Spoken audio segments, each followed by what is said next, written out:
जय हिंद दोस्तों, मैं किशन आप सबका स्वागत करता हूं और शुरू करते हैं आज के डिफेंस समाचारों को।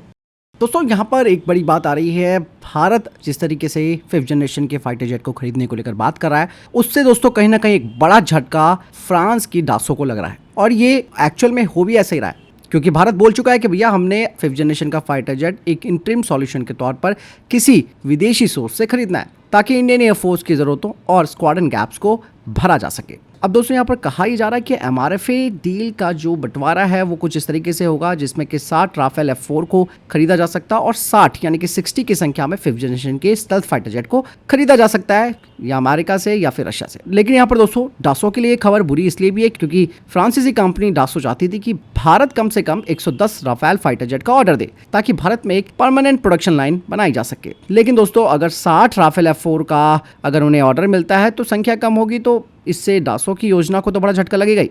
अब भारत की स्ट्रैटेजी तो यहाँ पर बिल्कुल एक तरीके से मिक्सअप करने की है, और AMCA पर जो फोकस किया जा रहा है उसी की वजह से डासो को भी ये बड़ा झटका लग रहा है, क्योंकि खुद के AMC आ जाने से हमें स्टेल्थ टेक्नोलॉजी और इसका ऑपरेशन का अनुभव भी मिल जाएगा।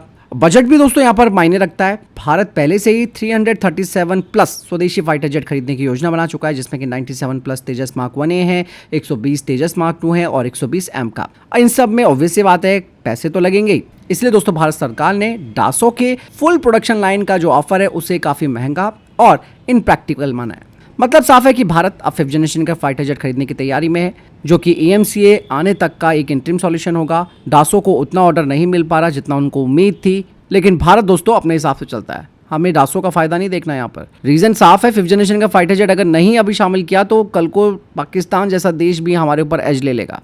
फिलहाल इस बारे में आपको क्या लगता है, वैसे कमेंट सेक्शन में लिखकर जरूर बताइएगा।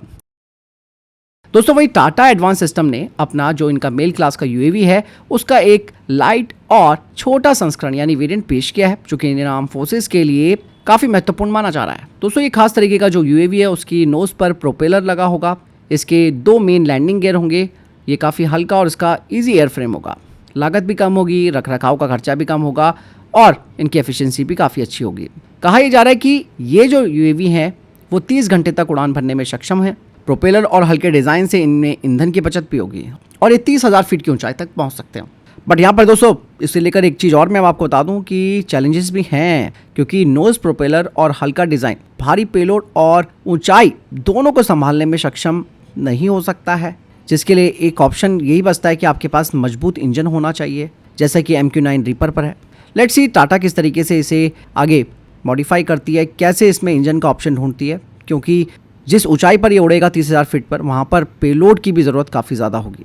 और आपको मालूम होगा कि अभी हाल ही में भारत ने 87 मेल क्लास के ड्रोन खरीदने की योजना भी बनाई है, जिनकी लागत करीबन 1.6 लाख करोड़ रुपए, और इनमें 60% स्वदेशी सामग्री की शर्त भी रखी गई है। वहीं दोस्तों ब्राजील की फर्म एम्ब्रेयर ने भारतीय वायुसेना के लिए दोहरे समाधान यानी कि 2 pronged सॉल्यूशन का ऑफर किया है अपने C-39M मिलीनियम ट्रांसपोर्ट एयरक्राफ्ट को लेकर। उन्होंने कहा कि भाई आप इसका इस्तेमाल अवाक्स के रूप में भी कर सकते हो और मीडियम ट्रांसपोर्ट एयरक्राफ्ट के रूप में भी कर सकते हो। अब ये ऑफर दोस्तों ऐसे वक्त पर एम्ब्रेयर ने भारत को दिया है जब आपको मालूम होगा कि भारत पुराने ERJ-145 एयरक्राफ्ट की कमी और उनकी लिमिटेशंस का सामना कर रहा है। यहाँ पर दोस्तों ERJ-145 और C-390 में भी बड़ा फर्क है। इस कंपैरिजन को अगर मैं शॉर्ट फॉर्म में बताऊं तो यहाँ पर C-390M जो है वो ERJ-145 पर काफ़ी बड़ी बढ़त बनाता है। यहाँ पर सबसे बड़ी बात तो यही आ जाती है कि ERJ-145 का जो प्रोडक्शन है वो बंद हो चुका है, C-390M का चल रहा है। अब यहाँ पर दोस्तों अगर C-390M की बात की जाए, इसे अगर एक अवाक्स प्लेटफॉर्म में बदला जाता है, यानी कि इसमें DRDO की जो टेक्नोलॉजी है जिसमें ISRR, data link, electronic warfare suit लगाया जा सकता है, तो ये काफ़ी फायदेमंद होगा भारतीय वायुसेना के लिए। प्लस ये दोनों तरीके से रोल निभा सकता है, जैसे मैंने बताया कि MTA यानी कि मीडियम ट्रांसपोर्ट एयरक्राफ्ट और अवाक्स की भूमिका। मतलब यह है कि इंडियन एयरफोर्स को न केवल परिवहन बल्कि निगरानी दोनों जरूरतें एक ही एयरक्राफ्ट से पूरी हो जाएंगी। इवन दोस्तों भारत में इसके असेंबली लाइन को लेकर भी बात की जा रही है। एम्ब्रेयर महिंद्रा डिफेंस के साथ समझौता कर रहा है और मेक इन इंडिया के तहत इन्हें भारत में बनाया जाएगा। और ये नहीं, C-390M को जब इसको तैयार किया जाएगा भारत में, तो इसे भारत की ज़रूरतों के हिसाब से कस्टमाइज किया जा सकता है। ज़्यादा स्पेस इसमें मिलेगा, वजन ज़्यादा उठा सकता है, बेहतर रडार सिस्टम और ऑपरेटर कंसोल इसमें लगाए जा सकते हैं, और इवन भविष्य में directed energy weapon drone launch भी ये कर सकता है। हालांकि यहाँ पर इंडियन एयरफोर्स को थोड़ी सी टेंशन हो रखी है C-390 को लेकर, क्योंकि पहले से इंडियन एयरफोर्स ERJ-145 के साथ कंपैटिबल है, काफ़ी उसको समझती है, कई सालों से इस्तेमाल कर रही है। ट्रेनिंग, रखरखाव और स्पेयर सप्लाई अभी फ़िलहाल तो आसान है, लेकिन C390M का कोई अभी ऑफिशियल इवैल्यूएशन अभी किया नहीं गया, तो थोड़ा हिचकना तो बनता ही है इंडियन एयरफोर्स की तरफ से। लेट्स सी दोस्तों, वैसे आपको क्या लगता है इस बारे में, मुझे कमेंट सेक्शन में लिखकर जरूर बताइएगा। वहीं दोस्तों कुछ सोर्सेज की तरफ से खबर ये आ रही है कि भारत कम से कम 3 स्क्वाड्रंस यानी कि 60 एयरक्राफ्ट्स को शामिल कर सकता है जो कि 5th जनरेशन के होंगे। और हमारे पास कोई स्टेल्थ फाइटर जेट नहीं है। चाइना के पास 200 से ज़्यादा J-20 स्टेल्थ फाइटर जेट है। इसके अलावा पाकिस्तान को भी J-35 मिल जाएगा, तो भारत के पास बिल्कुल जो बढ़त है वो खत्म हो जाएगी। यही वजह है कि इंडियन एयरफोर्स ने 60, जैसे मैंने अभी आपको ऊपर बताया भी था कि MRFA के तहत 60 5th जनरेशन के फाइटर जेट्स खरीदे जा सकते हैं, जो कि हमारी स्ट्रैटेजिक आवश्यकता भी बन गई है। और कहा जा रहा है कि अगले साल तक यानी कि 2026 तक इस पर बड़ा फैसला लिया जा सकता है। के अलावा नागपुर की सोलर इंडस्ट्री इंडिया लिमिटेड को 150 किलो वजन वर्ग के स्टेल्थ लॉइटिंग म्यूनिशन के डेवलपमेंट के लिए शॉर्टलिस्ट किया गया है। ये परियोजना इंडियन आर्मी की एडवांस म्यूनिशन आवश्यकताओं को पूरा करने के लिए की जा रही है। यहाँ पर सोलर इंडस्ट्री जो है वो नेशनल एरोस्पेस लेबोरेटरी के साथ मिलकर 900 किलोमीटर से ज्यादा रेंज वाले लॉन्ग रेंज लॉइटिंग म्यूनिशन परियोजना में साझेदारी करेगी। और ये स्टेल्थ म्यूनिशंस दुश्मन के इलाके में गुप्त रूप से घुसेंगे, निगरानी करेंगे और जरूरत पड़ने पर उन पर हमला कर सकते हैं। इसके अलावा दोस्तों डिफेंस सेक्रेटरी राजेश कुमार सिंह ने एक बड़ा बयान दिया है। उन्होंने कहा कि भारत में S-400 एयर डिफेंस सिस्टम का निर्माण नहीं किया जाएगा। इससे पहले खबर आई हुई थी कि भारत में S-400 का लोकल प्रोडक्शन होगा, लेकिन दोस्तों उन्होंने अब साफ तौर पर बोल दिया कि रशिया से मिलने वाले बाकी के S-400 की यूनिट्स 2026 तक पूरी हो जाएगी, लेकिन भारत में इनका कोई लोकल प्रोडक्शन भी नहीं होगा और ना ही यहाँ पर टेक्नोलॉजी ट्रांसफर को लेकर दोनों देशों के बीच बातचीत हुई है। मतलब साफ है कि भारत S-400 बनाने की कोई योजना पर काम नहीं कर रहा। सिर्फ और सिर्फ भारत रशिया से मिलने वाली जो बाकी के S-400 की डिलीवरी है उस पर फोकस कर रहा है। मतलब साफ है कि भारत अपने खुद के एयर डिफेंस सिस्टम को मजबूत करने की दिशा में काम कर रहा है। और आपने देखा होगा कि भारत का प्रोजेक्ट कुशा पर काम काफी तेजी से चल रहा है। वहीं दोस्तों DRDO की laboratory combat aircraft system development and integration centre ने एक रिक्वेस्ट फॉर प्रपोजल जारी किया है, जिसके तहत Su-30 MKI फाइटर जेट के लिए एवियोनिक्स लाइन रिप्लेसेबल यूनिट के हार्डवेयर सिमुलेटर लिए जाएंगे। और ये जो सिमुलेटर होंगे वो स्वदेशी इलेक्ट्रॉनिक वॉरफेयर सूट के इंटीग्रेशन और टेस्टिंग में इस्तेमाल होंगे। और ये जो रिक्वेस्ट फॉर प्रपोजल है वो भारत के 65,000 करोड़ रुपए के सुपर सुखोई अपग्रेड प्रोग्राम का हिस्सा है। और इस प्रोग्राम के तहत आपको मालूम है 272 Su-30 MKI फाइटर जेट्स को मॉडर्न बनाया जाएगा। और इसी प्रोग्राम के तहत इस फाइटर जेट में स्वदेशी electronic warfare suit, Virupaksha I saw radar, DR-118 radar warning receiver और अन्य एडवांस सिस्टम्स लगेंगे, जो कि स्पेशली चाइना के J-20 और पाकिस्तान के F-16 जैसे खतरों के खिलाफ इंडियन एयरफोर्स की सर्वाइबिलिटी और क्षमता को बढ़ाएंगे। दोस्तों यहाँ पर हार्डवेयर सिमुलेटर इसलिए भी जरूरी हो जाता है क्योंकि सिमुलेटर रियल एवियोनिक्स LRU की तरह बिहेव करते हैं। इन्हें एवियोनिक्स रिग में लगाकर इलेक्ट्रॉनिक वॉरफेयर सूट का टेस्टिंग और वैलिडेशन किया जाएगा। इसका मतलब साफ है दोस्तों कि रियल जो एयरक्राफ्ट है उसको नुकसान पहुंचाए बिना परीक्षण को किया जा सकेगा और सभी नए और पुराने सिस्टम के साथ कंपैटिबिलिटी की भी जांच हो सकेगी। Fly by wire system, MFDS और मिशन कंप्यूटर के साथ इंटीग्रेशन भी इसमें संभव हो पाएगा। वहीं दोस्तों भारतीय सेना अपनी एयर डिफेंस क्षमताओं को मजबूत करने के लिए 10 low level light weight radar system खरीदने की प्रोसेस को शुरू कर चुकी है। और इन रडारों का इस्तेमाल दोस्तों लो फ्लाइंग वाले जो हवाई खतरे हैं जैसे कि स्वार्म ड्रोन, मिनी UAVs और माइक्रो ड्रोन्स का पता लगाने के लिए किया जाएगा। और इन्हें भारत के हर टेरेन में डिप्लॉय किया जाएगा, चाहे पहाड़, रेगिस्तान और समुद्री तट क्यों ना हो।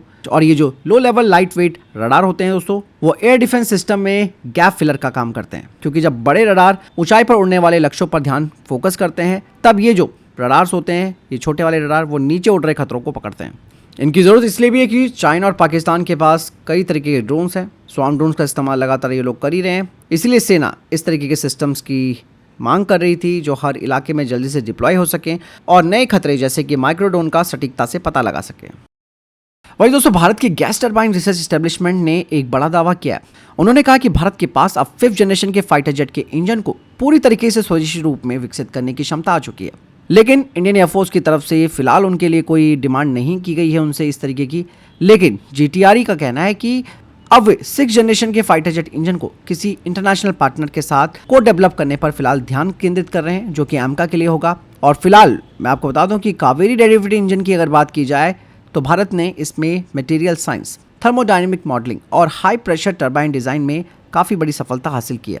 इसके अलावा single crystal turbine blade, high temperature metals और एडवांस कूलिंग टेक्नोलॉजी पर भी काम हो चुका है। और ये सब 5th जनरेशन और 6th जनरेशन के इंजन के लिए काफी जरूरी होता है। मतलब GTRE साफ तौर पर कह रही है कि हम 10 साल में एक पूरा स्वदेशी 5th जनरेशन इंजन बना सकते हैं। हालांकि यहाँ पर इंडियन एयरफोर्स की तरफ से कोई इसलिए भी बात नहीं की गई है क्योंकि अभी भारतीय वायुसेना को 5th जनरेशन के इंजनों की जरूरत नहीं है। इसके पीछे रीजन है तेजस मार्क 1A, तेजस मार्क 2, इन सब में दोस्तों अमेरिकी इंजन लगेगा। तो जब ज़रूरत तभी होगी जब आपके पास चीज़ तैयार होगी और आपके पास 5th जनरेशन का कोई एयरक्राफ्ट होगा। मतलब साफ है कि एमका के लिए GTRE पूरी तरीके से फोकस कर रही है एक नए 5th और 6th जनरेशन के जेट इंजन को बनाने को लेकर। तो वही दोस्तों, प्रधानमंत्री नरेंद्र मोदी इस महीने के अंत में ब्रिटेन की यात्रा करने वाले हैं और इस दौरान भारत और यूके के बीच कई अहम जो रक्षा साझेदारी हैं वो हो सकती हैं। खास करके माना यह जा रहा है कि भारत के 5th generation stealth fighter jet programme यानी कि एमका के लिए जेट इंजन के को डेवलपमेंट पर बात हो सकती है। और एमका के लिए दोस्तों कम से कम 110 से 130 किलोन्यूटन थ्रस्ट वाला इंजन चाहिए जो सुपर क्रूज, हाई मैन्युवरेबिलिटी और स्टेल्थ ऑपरेशन को संभाल सके, और भारत के पास इस लेवल का कोई इंजन है ही नहीं। इसीलिए DRDO किसी विदेशी इंजन कंपनी के साथ इसे साथ में मिलकर बनाने की योजना बना रही है।